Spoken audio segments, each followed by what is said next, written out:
Okay, are we on? We're on. We're rolling. Rolling. Hey guys, my name's Stefan. So I'm going to be running you through a simple explanation of mindfulness today. I am a yoga instructor or yoga teacher. I teach yin yoga, vinyasa flow, and also mindfulness-based meditations. I just got really confused about it for years because I didn't know if it was the tools, like being meditation. I didn't know if it was the way that you walked, the way to make yourself calmer, the way to make your life better. I felt like people were just promising me things and I didn't really understand what it was or where it was coming from. So basically I thought we would try and give just a basic rundown on what mindfulness actually is, how you can maybe use it in your day-to-day lives, and then we're actually going to run through a bunch of different practices to boost your focus so you can bring it into your life a little more. As I'm sure you and I know I've definitely learned, things that work for me might not work for you, and that's one of the beautiful parts of being alive. Everyone's so damn different from one another. So mindfulness is something that you can practice in your day-to-day. It's a state of being. You can be mindful while you're walking the dog. You can be mindful while you're studying, doing homework, whilst you're cooking dinner, while you're eating. It's just about bringing your attention to the present moment. Whereas meditation is a practice where you can hone in on that focus. Now, growing up, I was heavily into skateboarding, aggressive inline, loved the idea of surfing.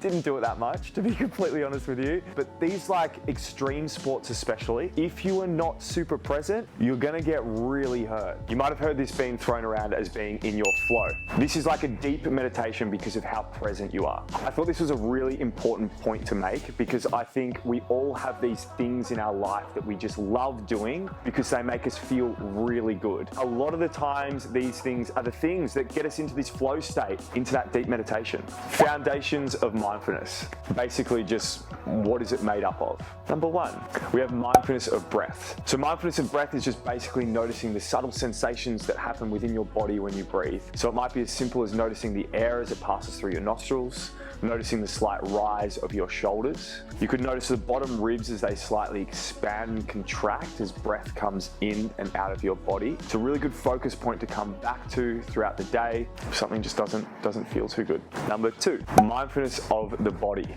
So you could notice this in so many different ways. For me right now, I can notice the back of my thighs pressing up against the seat beneath me. I can notice my toes as they press against the chair beneath me. You could feel, if you're getting really embarrassed, you could feel that your skin becomes a little bit, you could get flushed, your skin could become a little bit hotter, you could become a little bit sweaty. Palms, I know I do when I get really embarrassed. It happens. How many times do you think it's happened today, Mon?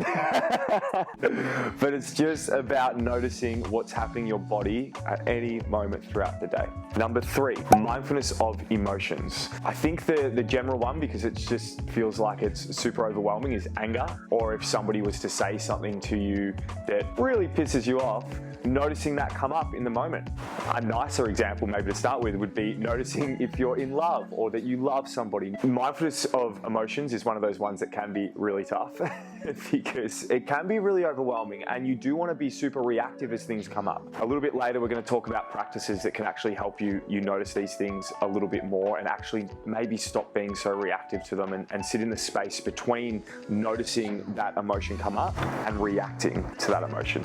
Number four, mindfulness of thoughts. Now, this one can be a really challenging one at first as well because I think for me, definitely, I always just believed that was my thoughts. You know, a thought comes into the mind, you cling onto it, you get emotionally attached to it, and then all of a sudden this thought defines your entire reality for the moments that you're thinking it. And you actually get to make the decision what thing you're going to give your attention to. So just because you're worried about something that might potentially happen tomorrow doesn't mean that thought needs to define everything that happens right now. Or I know for me, getting worried about, as you might have seen in my previous video, of feeling heard or feeling understood and being like, did that person understand what I said earlier? And then all of a sudden you've been thinking about it for 15 minutes and you're like, I haven't even spoken to that person. That thought has nothing to do with what I'm doing right now. That's a really good example of not being mindful. So mindfulness of thoughts is about just understanding that they can flow in and out of your head and just becoming the observer of those thoughts. So rather than those thoughts actually dictating your life and everything that happens with you, just stepping back and being like, that's interesting. So what are the benefits of practicing mindfulness? Well, I think the biggest one for me is just being able to actually live and experience what you're experiencing, or notice what you're experiencing as each moment passes by. Something that happened to me really recently, which actually made me so grateful for every time I ever meditated, was me and my long-term girlfriend just broke up. And we were talking on the Saturday night. As one will tell you, I've been having multiple meltdowns of late. And I felt all the old programming from every other relationship that I've ever been in come flooding back into my head, like, just grab a hold and hold on. You need this, or, oh, it's been so perfect up until this point. Why would you let something like this go? I felt all of this come flooding back in. And for the first time in my life, I was able to sit there, sit with my emotions, sit in that gap between feeling an emotion and reacting to it, and be aware of everything that was happening around me. Because my biggest fear was to act out of a place of fear. It had never served me before. And when I was sitting in this gap between my emotions and the reaction to the current situation and those emotions at hand, I realized that I was in no place to be able to move forward. I realized that I was in no place to be able to make that decision from love instead of fear. And I was able to sit there and be like, we need to put this conversation on hold, maybe just till tomorrow, but we need to just press pause just for a moment. If not, I'm going to end up reacting to something that isn't going to make me feel good. It's not going to make you feel good. It's going to just create a shitstorm for both of us. I actually realized how far I'd come and how much I've been able to achieve through just meditating regularly, through practicing mindfulness on a day-to-day basis. Like, that has to be the biggest benefit that I could ever share with you. The more you practice mindfulness, the more you do mindfulness-based practices like meditation and different things like that, the more those flow states get enhanced. So it's like, fuck, these feel really good now. Imagine when you're practicing everything on a day-to-day basis. In a world where we're being thrown so much bullshit every day, everyone's like, you look at your phone, everyone's just trying to sell you shit. And if they're not trying to sell you shit, they're trying to take up your time. They're trying to take your experience away from you. It's like, it's never been more important to be mindful, because if you're not, you'll lose your life. I truly believe that. To be able to actually make your own choices and decide what you want in your life, that's what I would say the biggest benefit to practicing mindfulness is. So let's talk about the autonomic nervous system. The autonomic nervous system is made up of the sympathetic and the parasympathetic nervous systems. The fight, flight, or flee response, and the rest or digest response. Or, to make things a little bit more confusing, the red zone or the green zone. Now, the sympathetic nervous system is responsible for your fight, flight, and freeze response. This response kicks in with any perceived threat, challenge, or task. So what happens here? Your heart rate increases, blood gets pumped to the muscles so you can get away faster, your digestion enzymes reduce, and the healing in your body stops. Now, this response is great because it can help us out of harm's way if our lives are in danger. However, it only has to be a perceived threat for it to kick in. And it doesn't know the difference between a life and death situation and something that just feels like a big deal, but in the grand scheme of things isn't really going to harm us. So what does that mean? It means that you could get a message from someone who's upset with you, you could have somebody yell at you, you could have not done your homework and you could be freaking out about it. What's going to happen here is your fight, flight, or freeze response is going to kick in as if your actual life is in danger. And this becomes problematic. If we're in this response for really long periods of time, it can lead to disease and illness. The parasympathetic nervous system is responsible for your rest and digest response. This response kicks in when you feel safe. So what happens here? Your heart rate and blood pressure slows down, your immune system kicks back in and lifts up, your digestion goes up, and all of the healing in your body picks back up again. Now, like I said, mindfulness and meditation are great ways to get out of this red zone, this fight or flight, and back into the green zone, your rest and digest. Now, what actually happens when we get stuck in this loop? When we get stuck in this chain and the fight, flight, or freeze response kicks in? My really good friend and mentor, Hugh Lee, is going to come in and explain just that. Hi, I'm Hugh. I'm here to explain what happens when we have a strong emotional reaction to the body and also the mind as well. So if you can imagine someone yelling at you really aggressively.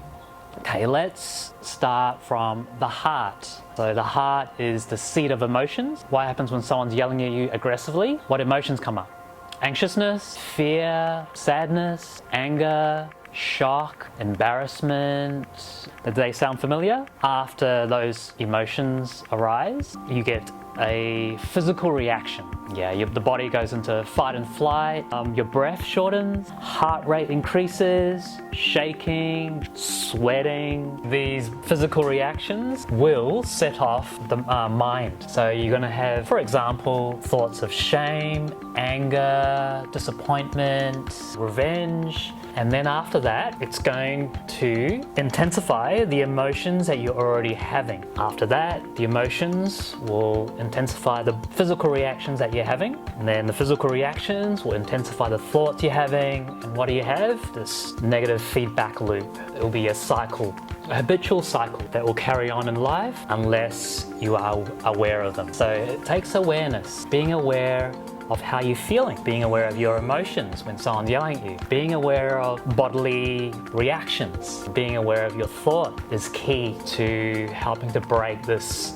habitual cycle. I wouldn't say it's easy. It takes a lot of practice. It takes a lot of self-awareness. So how can I practice mindfulness? The biggest one being meditation. As I said earlier, I can't thank that practice enough for what it's done for me, especially coming from a place where I was always told, don't listen to your thoughts, you're an anxious human being, you're not like everybody else, you're not normal. To be able to actually practice something like meditation and get to know myself better and understand the processes that I do has been, I just can't stress enough how valuable that has been for me. So there is so many different ways to practice meditation. And like I said earlier, everything's different for everyone. It's freaking awesome because we all get to do something different on a day-to-day basis to help us individually. So we've got a lot of exciting things coming, so make sure you subscribe to it. Oh, I always got a point. Oh my god, you don't have much battery, quick! So we've got a lot of exciting things coming, so make sure you subscribe to our channel. See you back here. We'll see you back here next, as Mom would do, week. Next Wednesday. Next Wednesday.